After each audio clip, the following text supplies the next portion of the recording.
দুটো নিয়ামত সম্পর্কে সুবহানাল্লাহ, এখানে একটা গুরুত্বপূর্ণ একটা পয়েন্ট বলে দিই। দুটো নিয়ামত সম্পর্কে জিদনির দোয়া করতে বলা হয়েছে।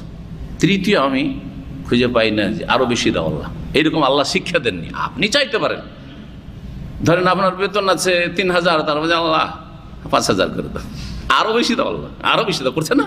অধিকাংশ সময় তাই করছে মানুষ, কিন্তু আল্লাহ চাইতে বলেন।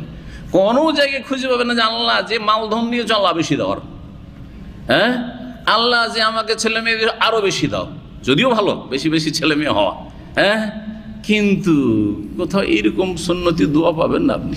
সুন্নতি দোয়া না কোরআনে পাবেন না হাদিস পাবেন। কিন্তু দুটো নিয়ামত, এত অমূল্য নিয়ামত, সুবহানাল্লাহ, কত যে মূল্য আল্লাহর কাছে আছে, আর জ্ঞানী মানুষদের কাছে ওর কত মূল্য আছে। এই দুটো নিয়ামতের আল্লাহ বেশি করে চাইতে বলেছেন, থাকলেও আরো বেশি চাইতে বলেছেন। আল্লাহ আরো দাও, আল্লাহ আরো দাও, এটা প্রশংসনীয়, নিন্দনীয় না।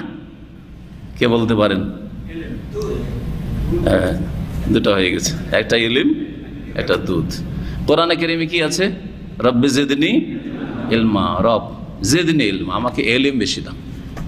জিদনি মালান, জিদনি ওয়ালাদান, জিদনি জৌজাতান, আল্লাহ বিবি বেশি দাও। একটা আছে, চারটা চাই, আছে নাই, জায়েজ, সেটা আলাদা কথা, পারলে শর্ত সাপেক্ষ।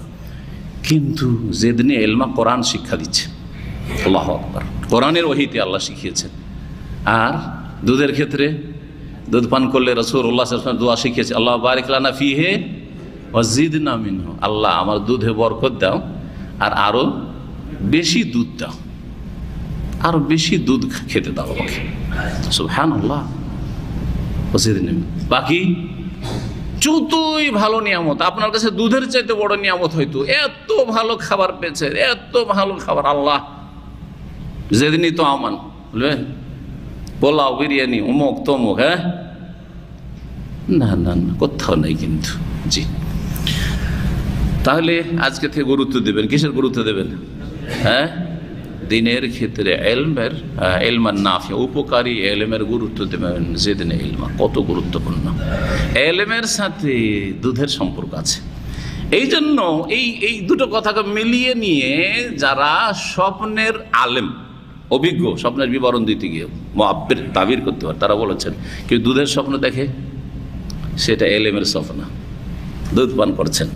আল ইলম, নবী সাল্লাল্লাহু আলাইহি ওয়াসাল্লামের তাবির করেছেন ওমর রাদিয়াল্লাহু তাআলা, ফামা আউয়ালতাহু ইয়া রাসূল, আল ইলম, হ্যাঁ ইলম, জি, দিন, দিনের জ্ঞান। জি, আর ইলম মানে হচ্ছে ইলম আর আমল। ইলম মানে শুধু জ্ঞান না, ইলম মানে যা শিখবেন আমল করবেন, এই হচ্ছে ইলম নাফি, উপকারী ইলম। শিখলেন আমল করলেন না, ও ইলম নয়। আল্লাহ হিদায়াত করেন।